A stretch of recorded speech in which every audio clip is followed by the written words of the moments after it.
स्वाहा तत्सवितुर्वरेण्यं भर्गो देवस्य धीमहि धियो यो नः प्रचोदयात्। सुख आणिक दुःख यांना सांधते आहे, जीवनाशी ती कधीची भांडते आहे।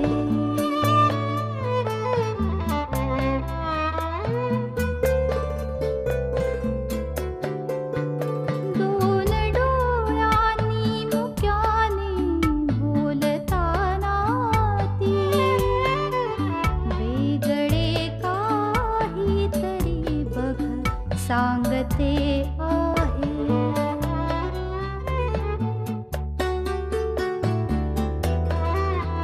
जीवनाचे एक गाणे गात जाताना वेगळीशी चाल त्याची बांधते आहे। जीवनासाठी जणू ही अकस्मिता, सुखाणिक दुःख वेडी Avantika.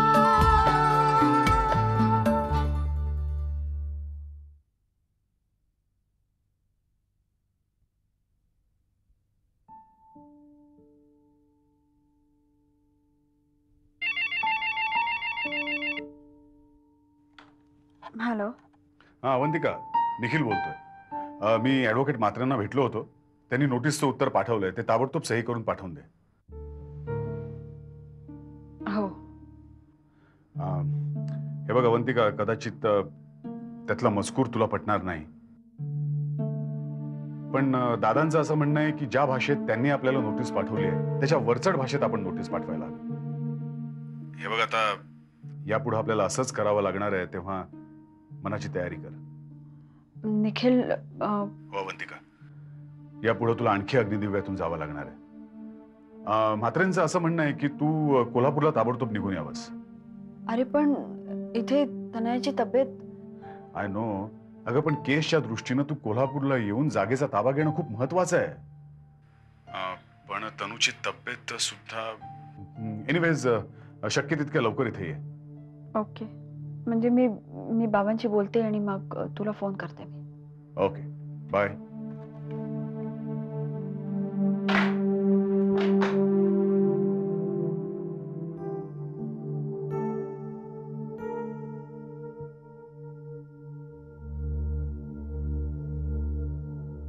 Saurabh,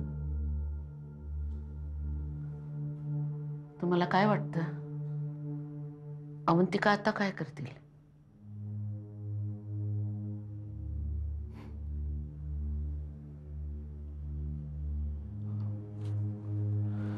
I don't know.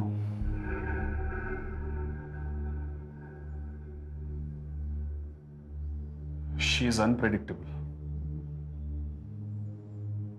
हो, पण आता त्यांच्या बहिणीच्या मुलीची तब्येत ठीक नाहीये ना.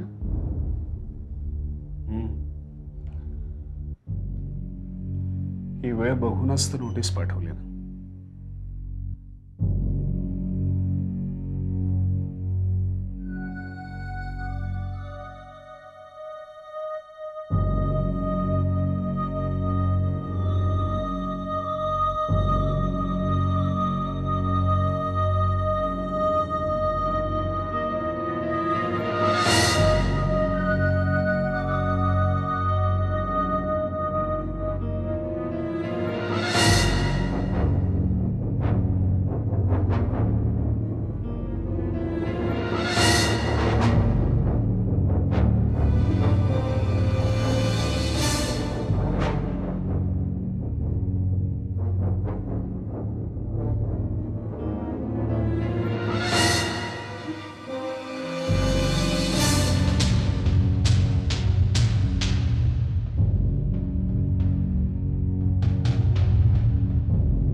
नाही, मी कळवतो.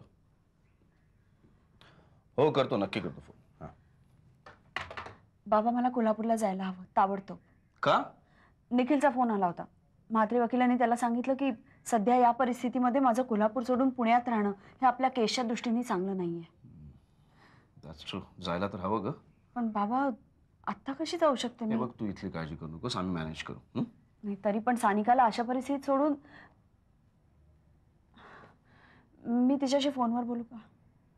मी फोन करते.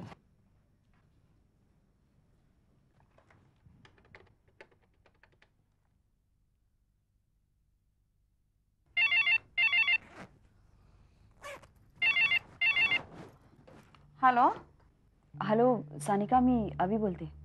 हां बोल ग. सानिका, मला कोल्हापूरला जायला लागणार आहे ग. निखिलचा फोन आला होता आता. काय? त्यांनी सांगितलं की ताबडतोब असेल तशी निघून ये म्हणून. काय करू कळतच नाहीये. I am really in two minds. म्हणजे तनूला अशा अवस्थेत सोडून सानिका मी काय करू ग? अगं तू जा. अगं पण तू इकडची काळजी नको करू. सगळे इथे सगळेजण आहोत आम्ही आणि तुला फोनवर कळवू ना आम्ही. हे बघ, आपल्या सिच्युएशनचा फायदा त्यांना घेऊ देऊ नकोस. तुझ्या या अशा परिस्थितीतही तू इथे आलीस. तू कुठेही असलीस ना अवंती, तरी मला माहिती आहे तू माझ्याच बरोबर असणार. तू टेन्शन घेऊ नकोस. जातो. बघूया, मी बाबांशी बोलते, मग संध्याकाळी हॉस्पिटलला येऊन जाईन. चालेल, ठीक आहे. काय झालं? जा म्हणते. अगं पण तू एकटी जाशील? हो. नाही ग, पण अशा परिस्थितीत तू एकटी जाणं बरोबर नाही ग. आता कोण येणार माझ्या बरोबर? का मी येईन की. तुम्ही कसं येणार आणि इथे कोण मग? सलील आहे, रोहित आहे. नाही बाबा, अशा परिस्थितीत इथे तुम्हीच राहायला पाहिजे. उद्या तनयाला कुठे शिफ्ट करायची वेळ आली तर काय करणार? मी जाईन एकटी. हे बघ, घाईने निर्णय घेऊ नकोस. मी तुला एकटीला जाऊ देणार नाही, एवढं तर नक्की.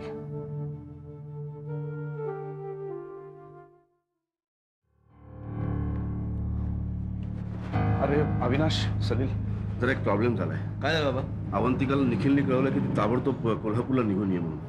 ताबडतोब? हो, ते म्हात्रे म्हणतात की ते लोक तिला घरात घेऊच देणार नाहीत. पण बाबा, आवीची तब्येत? हो ना, या अशा परिस्थितीत तिला एकटीला पाठवायचं म्हणजे. नाही, मी विचार करत होतो मी गेलो असतो, पण नाही, खरंच जा बाबा तुम्ही. काय इथे बरीच जण आहेत आणि तिला एकटीला सोडू नका. थँक्स अविनाश. आणि बाबा, तुम्हाला पैशांची काही गरज लागली ना तरी काळजी करू नका, कारण रीमाची आई म्हणले तुम्हाला हवे तितके पैसे माझ्याकडनं घेऊन जा. ते बघू नंतर. बरं, तुम्ही कधी निघताय? माझा आता अर्धा जीव इकडे आणि अर्धा जीव तिकडे असं झालंय. पाय निघत नाहीये. मी जरा तनूला बघून येतो.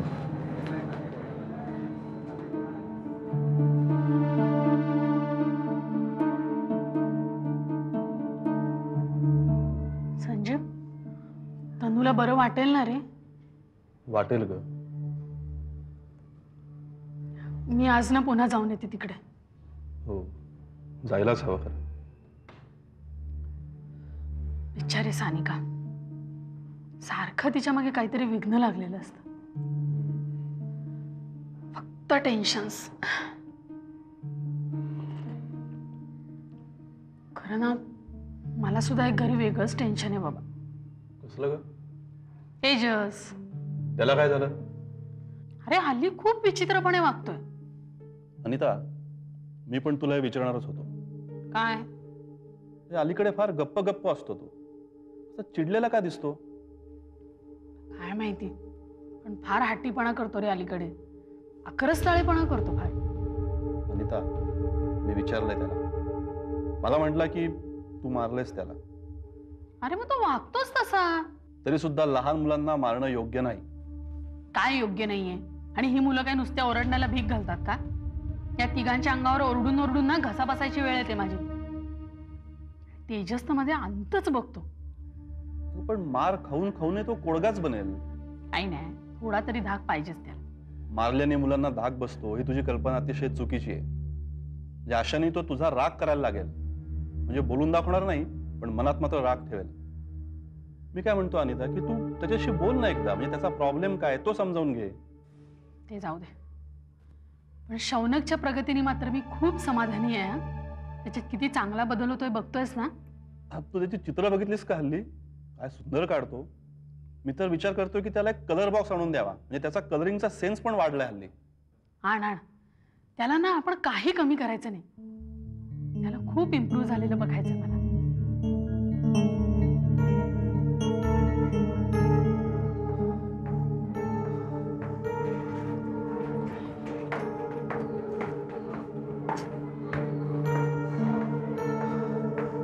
सानिका, तू आवीला पुढे पाठवलंस ते बरं गेलंस.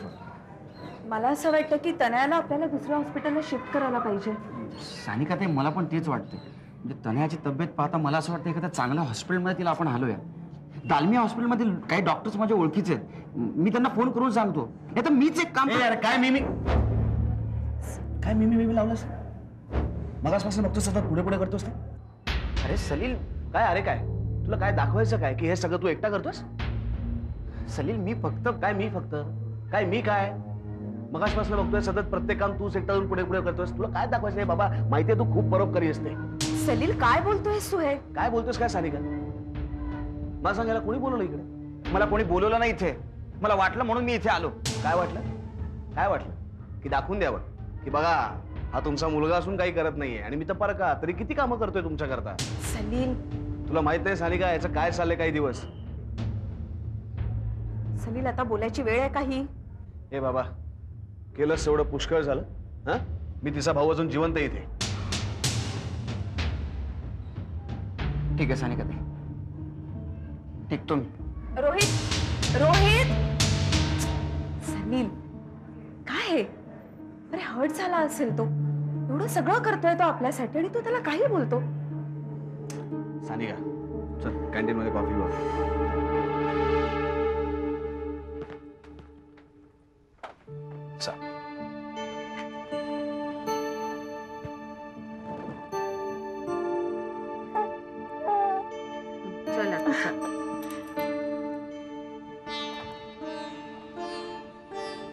येते गाई. काळजी घे ग स्वतःची. तू रोज मला फोन करत जा. निघालोय खरं पण सगळं लक्ष इथे तनुकडे लागून राहिलं. नाही इथली कसली काळजी करू नकोस.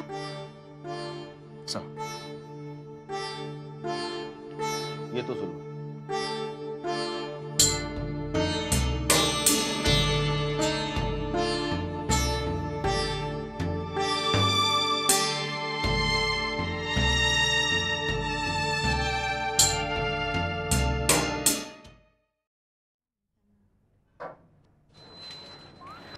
सिस्टर तो जो टेम्परेचर चार्ट आपण ठेवला होता त्याप्रमाणे टेम्परेचर चार्ट ठेवा, लक्ष ठेवा, ICU ठेवा आणि मग जायला.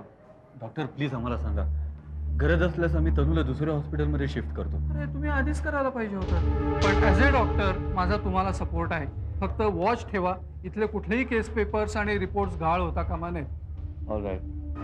डॉक्टर तनू ठीक आहे ना? शी इज मच बेटर ना. Are you sure? माझ्यावर विश्वास आहे ना?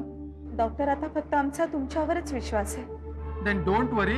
तिला शिफ्ट करायची काहीही गरज नाही. मी आहे. धीर ठेवा. फक्त आपल्याला खूप काळजी घ्यायला हवी. Okay okay okay. काय म्हणले Avinash doctor? She is out of danger. चला एक हां येणं. नाही मी घेऊन येतो. हां मीच. आत्ता? ओके आलो. मी येऊ? नाही तू थांब इथे. आलो मी. हां काळजी घेऊ नको.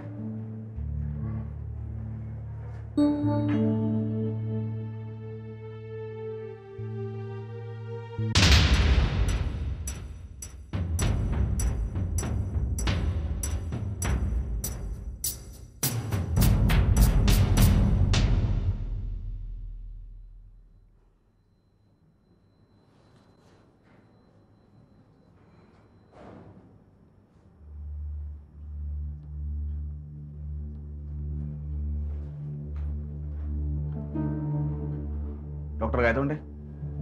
Yes please. मी दीक्षित. तुम्ही प्रोफेसर दीक्षित? नाही ते माझे वडील ते गावाला गेलेत कामा करता. पण काही असेल तर मायावाशी बोला, काही प्रॉब्लेम नाही. प्लीज बसा ना. नाही राहू दे, बोला तुम्ही. नाही नाही प्लीज हॅव अ सीट. बस.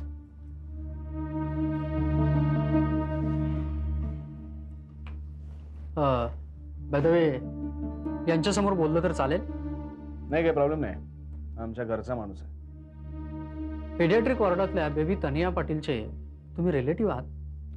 हो, मी तिचा मामा. मला सगळी केस कळली आहे. अरे वा, लवकर कळली. म्हटलं तुम्ही काय पेपर वगैरे वाचता का नाही? नाही, मी तुमचा राग समजू शकतो, पण मी तुम्हाला एक रिक्वेस्ट करायला बोलवलंय. कसली रिक्वेस्ट? मी ऐकलंय तुम्ही कंझ्युमर कोर्टात केस करताय. You deserve it doctor. तुमच्या स्टाफने आणि तुमच्या मॅनेजमेंटने जो बेजबाबदारपणा दाखवला ना, त्याला तोड नाही. पण तुमची अपेक्षा काय? या तुमच्या सगळ्या सेवेबद्दल तुमचा राष्ट्रीय पदक देऊन गौरव करावा? डॉक्टर साहेब, तुमच्या या गलथानपणामुळे जी मुलं मेली आहेत ना, त्यांचे शिव्याशाप तुम्हाला लागल्याशिवाय राहणार नाहीये. मिस्टर दीक्षित, प्लीज काम डाऊन. पहा, आम्हाला आमची चूक मान्य आहे, पण ते झालं ते झालं. जर कंझ्युमर कोर्टामध्ये हे प्रकरण गेलं, हॉस्पिटलच्या प्रेस्टिजचा प्रश्न आहे. प्रेस्टीज? तुमच्या हॉस्पिटलला आहे प्रेस्टीज? हे पहा, वाकड्यात शिरू नका. मी तुमच्यासाठी एक ऑफर देतो. कसली ऑफर? थोडेफार पैसे घेऊन तुम्ही हे प्रकरण मिटवावं. काय? हॉस्पिटलची ट्रीटमेंट आम्ही तुम्हाला फ्री देऊ, शिवाय काही रक्कम. व्यवस्थित विचार करा मिस्टर दीक्षित, आणि मग सांग.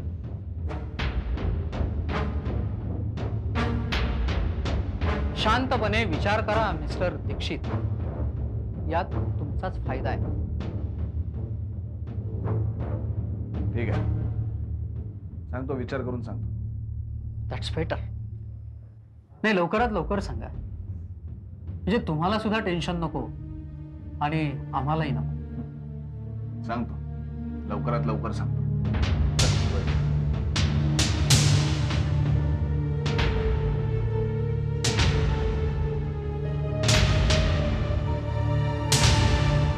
सौरभ, म्हात्रे वकिलांचं आपल्या नोटीसीला उत्तर आलं.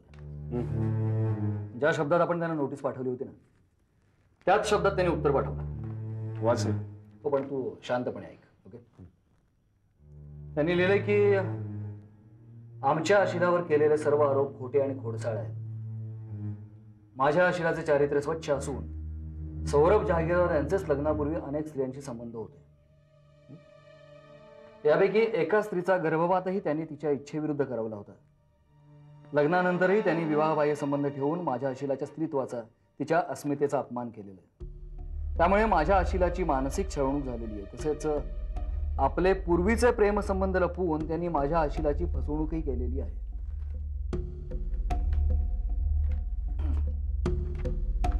तसेच तुमचे अशिल श्री सौरभ जहागीरदार व्यभिचारी तर आहेतच, परंतु व्यसनीही आहे. एकदा दारूच्या नशेत तुमच्या अशिलाने माझ्या अशिलाच्या खोलीत शिरून जबरदस्तीने शरीर सुख घेण्याचा तसेच मारहाण करण्याचा प्रयत्नही केला.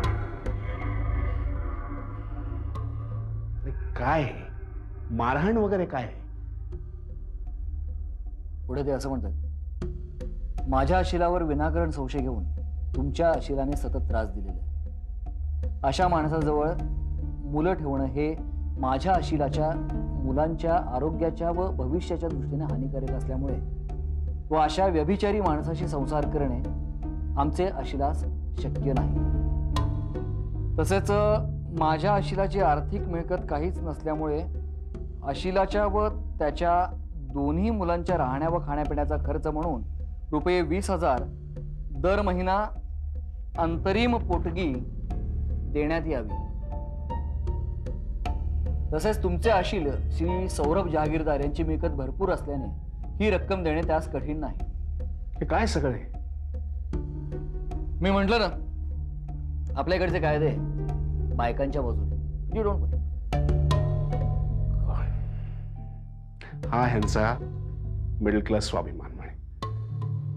आता मला हा त्रास नकोय, मला ना ती परत आलेली नकोय. आता सौरभ म्हात्रे एक अतिशय हुशार वकील आहेत, त्यामुळे आपल्याला प्रिकॉशन्स घ्यायलाच हवे. आणि मला नाही वाटत की अवंतिका परत आल्याशिवाय राहील.